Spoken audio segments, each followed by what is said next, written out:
Why is this vehicle here one of the most sold cars in Europe? This is the new generation of the Renault Clio. Truly a bestseller, and we're going to find out how has it changed in exterior, obviously, but also in the interior and while driving. How good is it? I'm Thomas. This is Autogefühl in 4K, full screen, full length. Let's go with this small Jaguar. I call it with the Premier because here this really pronounced front hood looks really sporty. I think it's a stunning look. This is the Esprit Alpine trim level, and you can see here this is the dark chrome Renault front logo. Then here the other trim level, the Techno, would have like a bluish logo than here in this case. New daytime running light then here in the lower part. It also looks pretty spectacular. And here, look at that, how the main headlamp unit is cut out like this in a red color than here for you today. And small dimensions is here at 4 meters and 12 or 162 inches. A little bit longer than before. Wheels from 16 to 18 inch. These are the new largest 18-inch wheels. We'll also check out the comfort very soon. This then here the Esprit Alpine trim logo. It's the highest spec. Also then here with the contrasting mirror caps and also black frames around the window. And here you can see a nice design trick. They don't have a frame outline here in the lower part, and that makes this this really more sculptural, so to speak. Also very sporty here, how the rear doors are attached in here with the handle. So design-wise, really one of my favorite small cars right now. What do you think about that?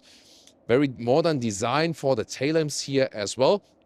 Always a front grille based platform, but here this one says E-Tech Hybrid because we're driving the new hybrid engine here for you today. Soon more about the engine lineup, but they especially upgraded this very one and supposed to bring you also very good fuel efficiency. Of course, also a little bit higher in the entry price. We're soon also going to talk about the prices and so on. So visually, I think they really hit it very well. I really like it. What about you? Tell me in the comments. Another important aspect is also that they really focus on sustainability now. So there are many recycling parts for this vehicle. Also the wheels here, especially in the Esprit Alpine trim, these aluminum wheels are from 50% recycled aluminum. And I can tell you, especially aluminum production is highly, energy intensive. So this, really makes it full circle. They really pay attention to sustainability now. I think it's also a good approach. We'll find more about these deals out also in the interior very soon. The typical Renault keycard. Oh, look at that. In the color of the paint from the background. That's a nice idea, right? So that's a surprise. Why not? Then the door closing sounds. Actually not too bad. Also here. Yeah, it's actually good door closing sounds here. And once again, you can see here no frames then in the lower part. And of course, if you have not subscribed yet, then please do so you won't miss any of the new reveals and interesting driving reviews. Thank you everyone for the support, for a subscription, like and comment. That always helps us. So keep going with that. Now back to the interior. Inside of the doors, this one here is all hard pack. However, it is a nice structure here. But yeah, it's not a soft one. However, here is actually quite nice. You have the integration of the ambient light here, and Esprit Alpine has some Alcantara inserts together with contrast stitching. The Techno trim, for example, would have then fabric here. Then we have the window levers with some galvanization on top. Why not? Hard pack then here at the inside of the doors. Alpine entry badge in the lower part, and also really nice floor mats here with the blue Alpine or Esprit Alpine logo with blue contour stitches around. Animal free steering wheel from the outside has a really great quality. It feels even softer than the so far materials. Contour stitching on the inside and some Alcantara inserts also on the steering wheel. And look at that here with this decor element on the left side. They have a color transition, from right to left or left to right is also interesting. Then the Esprit Alpine seats, they are really sporty, good shoulder support, also more Alcantara inserts again. And then here, inspired by some, maybe like a gear, for example, here with the high-grade leather red. That looks really cool. The fabric on the inside, I would have preferred maybe a little bit different material, or maybe also full Alcantara. Or am I having, too high expectations there? Tell me in the comments. Then here, headroom with 189, 6'2". There's still some headroom left. Steering wheel is variable adjustable, front, back, top, and so on. And you have so many columns around the steering. For the indicators and lights, then here for the gear putting in, for the automatic gearbox also, then wipers, and then there's also the traditional from the sound. I'll check it out from the other side very, very soon. And the seating itself, these sports is actually quite comfortable. Here, pump it up, y'all. Manual control, so even as a tall adult you find enough space, also a decent seating position. It's still a small car, it's no SUV. They can see the angle of my knees. That's a natural thing, however, then for this segment. And important here still from this side here, hitting this button twice goes for the My Person mode. Then you can activate or deactivate annoying systems from the car, like the beeping stuff, which is mandatory by law. Cockpit of the new Renault Clio in the Esprit Alpine here with nice Alcantara inserts. So in the techno trim that would be a fabric. Yeah, I think this is more lovely. And here once again you have this color transition also on the right side. That looks really spectacular. Or would it be too much for you? Tell me in the comments. Hardback here on the top dashboard. And then you always have this infotainment unit with 10-inch on the right and 10-inch on the left. It's always standard, not trim dependent. My favorite thing is here the climate unit. Cold or warm, and also for the fan speed, easy to reach. You can do that while driving without even looking at it. That's how it's supposed to be. And this is all Google built in, so you have native Google Maps support, and soon more deals to that. And here you can see all the column selection. For example, here the classic Renault thing, and that you can skip music title, louder, or for the volume and so on. And then here for the shifting. And in the lower middle console, let's start with two USB-C chargers in the front, inductive charging pad underneath, not ventilated though. This is then a spot then for your key fob. And here, especially for this trim level, you have this leatherette cover. You can open it like this, then you have cup holders. They are not really adaptive though. Or you can also, because it's magnetic, fold it in different ways. Yeah, that stays open like that. Not sure if it's the most ideal solution. It looks elegant when it's closed. Let's take it that way. And then here, electric handbrake, and this is also softened up for your elbow a little bit. Could maybe be a little bit softer, and more space underneath. And the cockpit over here with still some physical interface at the steering wheel. It's like part so, part so. This is the multi-sense button. So here in the instruments, you can go through different driving modes. For example, in the sport mode, everything goes fully red. However, there's now the new mode called Smart, and then it automatically switches the mode, and I'll explain you more about that while driving. This is again how you put in the gears. And then here, main infotainment unit, as I said, native Google Maps support, so that's actually a cool thing. And here, for example, you can activate the heated steering wheel as well. But you also have like Apple CarPlay, Android Auto, so the usual smartphone integration. And this looks actually quite fancy, doesn't it? Then rear seats, hardback inside of the doors, nothing special right there. And then here we have ISOFIX on the outsides each. There we go. And it stays also in place. You just need to fold up. You can also house a third person right here. Here, by the way, these accentuations are not on the middle seat belt. You just have them on the outside seat belts here. Here, these blue contours. But I think that was even the same reason in the Porsche Macan GTS with the red accentuations, right? I think one of you also discovered that. And then, well, as for the space here, small car segment, when I'm driving as a tall adult, it's hard to fit for me behind then here, behind the driver's seats, but it would still work when I put my knees maybe right here or something. Headroom is still fitting like this with 189 6'2", and then we also have these small lamps here in that ceiling. So yeah, that's what you have of space. I think you can live with that considering the exterior length. Let's take a look at the trunk or the boot. By the way, I always like to test also the closing sounds here, especially when you can hammer it. This sounds really cool actually, so because this one is like the manual. Then 390 liters for the pure petrol one, or 310 liters for the hybrid, because it's not that deep. However, this loading still here is 4 centimeters or 2 inches lower, that you can easier get things in and out. This one also fits under the cover easily, no problem. Then here we have 1 meter of 40 inches in width. The normal length here is about 26 inches or like 65 centimeters. And then I already folded 2/3. It's not so easy to do. You have to go around, of course. And then to the seats, we have about 1 meters and 40 or 55 inches. And then we have the height missing. For that, I need to unscrew this one here. like this. For the cover here, you have to pull, actually. So, yeah, that's easier than it looks like. And then here we have about 30 inches or 75 centimeters in height. That's actually quite decent still, although we have the hybrid here. And then underneath, because, there we go, there's the battery. There we go. Yeah, but there's nothing more underneath. Nice dampening, though. But still, I think for a small car, that's fine.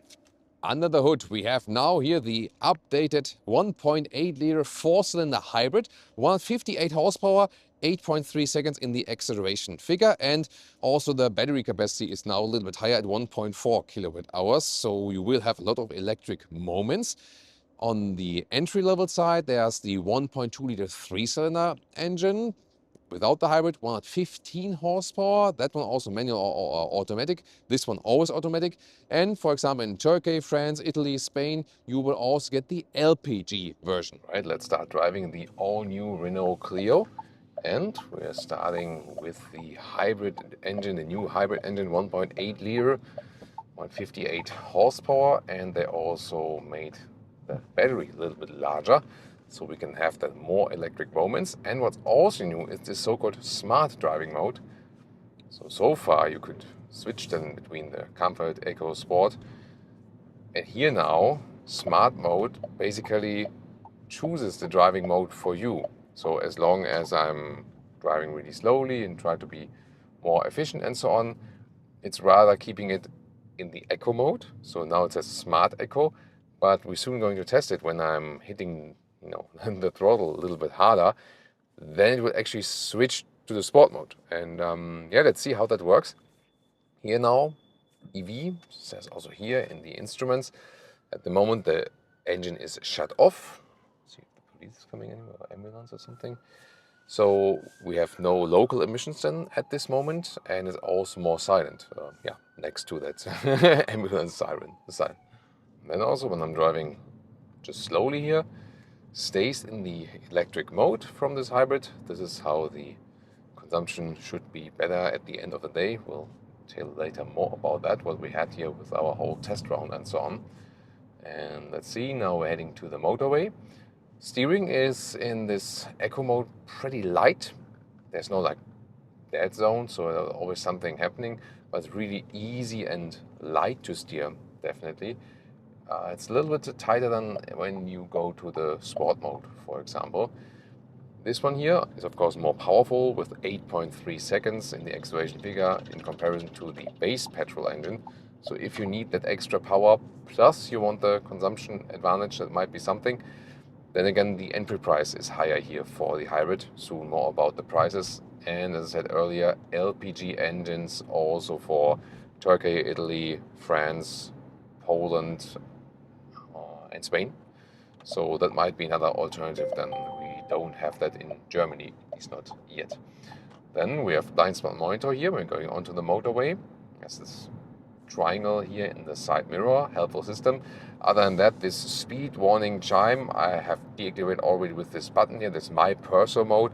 So press it twice and then it's deactivated. You can set what you want to deactivate with this My Perso mode, but that's a easy and practical thing to do. We have the 18-inch wheels mounted here, the biggest ones that are available for the new Clio. And so far, also when we were just driving to this pothole here, looks actually quite fine. So it's not that it gets too rough. Of course, it's still here small car segment, so there's not too much space for a tall person like me in the front. But since the console here is left quite low, I don't have any problem with my knee or something like that.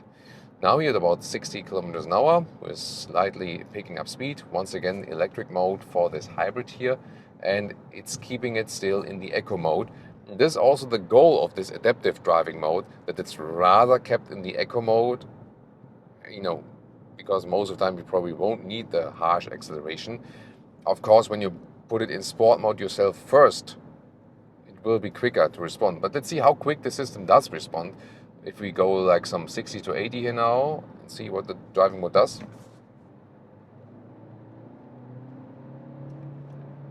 What we felt in the acceleration is that... Smart Sport. Ah, it did? Yeah. Did it switch exactly like in the moment I accelerated? Yeah.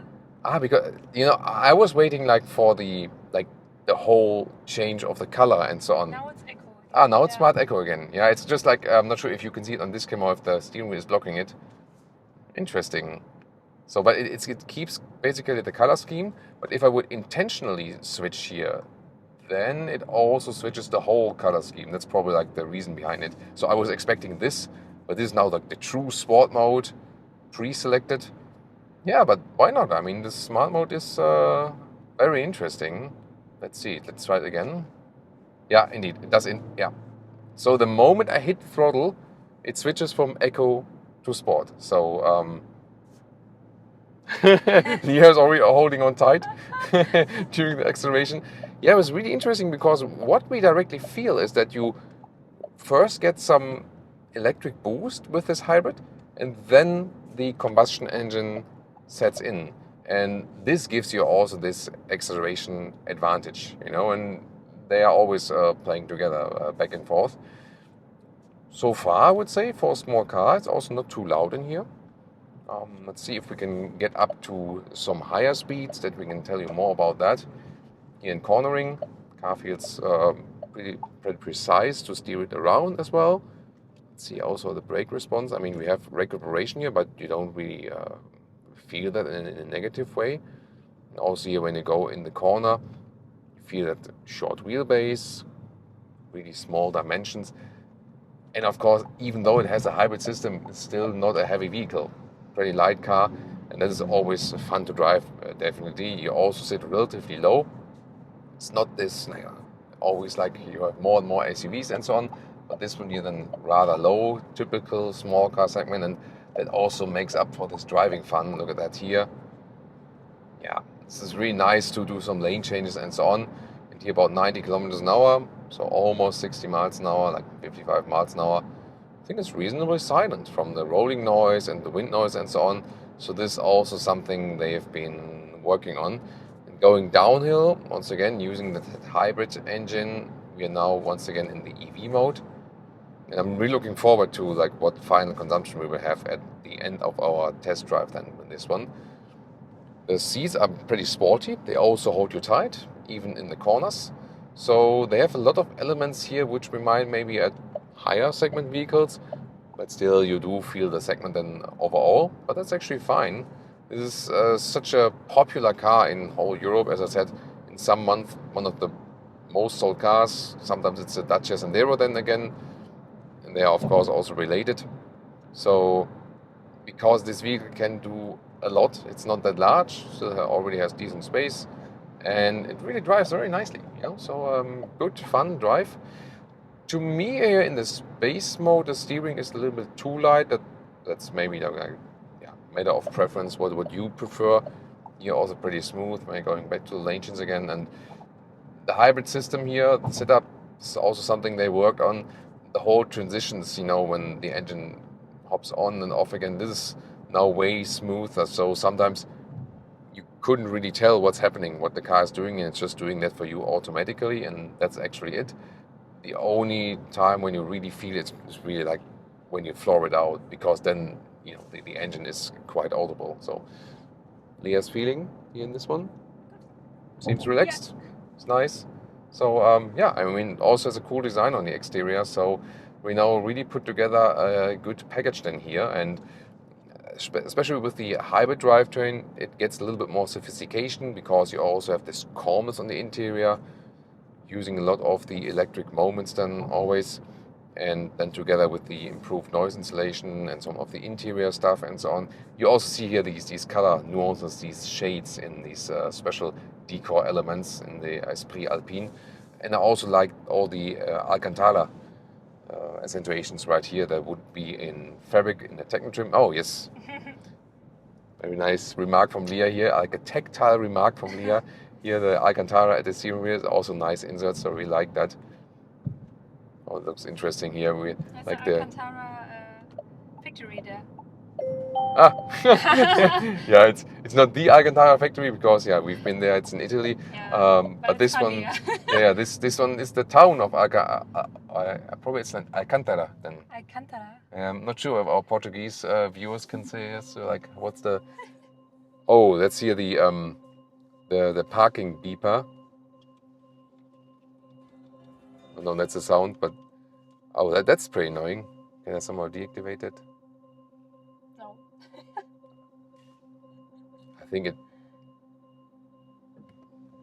must be possible. Ah, thank you. Here.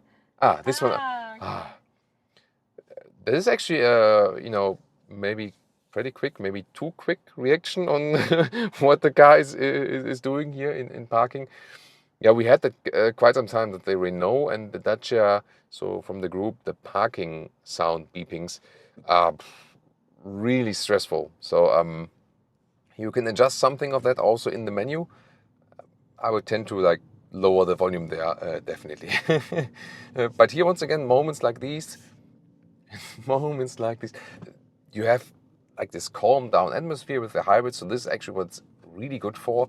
I mean, this is a city vehicle. And for that, a hybrid, we see it also from the Toyota example, a hybrid really makes sense because when you have a lot of city traffic, which you will definitely have here with this vehicle, then you can get actually the most out of it and all the advantages, the fuel savings of this drivetrain and so on. And to me, the best thing about this new generation is really how smooth it is actually driving, especially with the hybrid drivetrain. So yeah, once again, consider that the entry price will be higher. Then again, you might have some fuel savings long term, of course.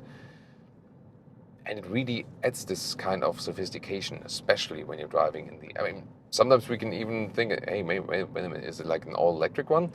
And also from the, they have like this special transmission set. It's very, very smooth. So don't feel any like transition between the gears or something like that. Only once again when you really floor it. And suspension, I'm really happy with it. So let's see, here's like this dip. Yeah, the car's not shaking up. And it's not too uncomfortable, although we have the 18-inch wheels here. So I think they also found a very good neutral setup here, like a setup which works in different everyday driving situations. Yeah, so if you take a look like at a maybe like a booklet of how to do a small car and what you need from a small car in this very segment, I think they tick a lot of boxes here, definitely. And let's get to some higher speeds here on the motorway and also testing the assistant systems. So we can set it here at the steering wheel, for example, the active assist. So that is then not only keeping a distance to the car in front of us, but also keeping the car actively in the lane. Let's see how the car is doing that.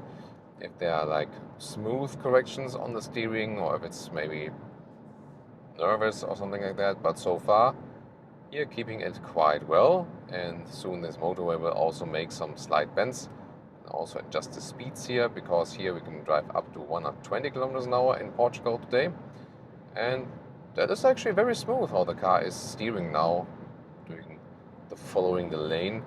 That's actually quite good, and it's not too loud in here, right? No. 120 It's good, kilometers an yeah. hour, like 70 miles an hour. I think that's And it's a little bit windy today. actually quite decent. Yeah, it's quite windy today, but we don't feel too much from that on the inside. So here it's performing quite well. Then let's also cancel the cruise control again, which is doing a decent job. And here lane change at 120. Nice controlled feeling over the vehicle, as I said earlier. So good balance here from the suspension. Indeed.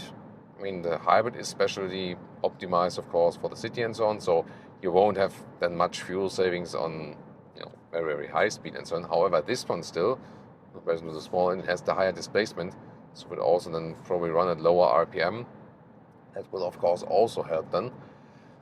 But it's also doing quite well on higher speeds on the motorway. That's all. Thank you so much.